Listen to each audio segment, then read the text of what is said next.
সকলোৱে দেখিছে, গম পাইছে ৰাইজেও, যোৱা 3 মাহৰ পৰা গোটেই ৰাস্তাটোৱে পানীত বুৰ গৈ আছে। ৰাস্তাটো পানীত বুৰ গৈ থকাৰ কাৰণে ৰাস্তাটো গোটেই ভাঙি চিঙি লণ্ডভণ্ড হৈ গ'ল।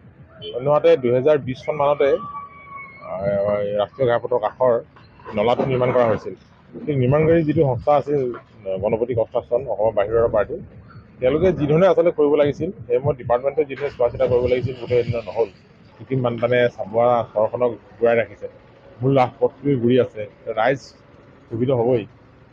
কিন্তু বাস্তৱ পৰিস্থিতিটো অনুধাৱন নকৰাকৈ অকল যদি ইপিজি জ্বলালেই সমস্যাটো সমাধান হয়, মোৰ এটা নালাগে, মোক 100 বাৰ জ্বলাম, মোৰ আপত্তি নাই যদি সমস্যাটো সমাধান হয়। গতিকে আমি সকলোৰে সহযোগ বিচাৰিছোঁ, আচলতে কেনেকৈ কৰিলে, কি ধৰণে কৰিলে পানীখিনি ইয়াৰ পৰা উলিয়াই নিব পৰা যাব, ৰাস্তাটো ভাল কৰিব পৰা যাব, আমি সেই ধৰণৰ পৰামৰ্শ বিচাৰিছোঁ।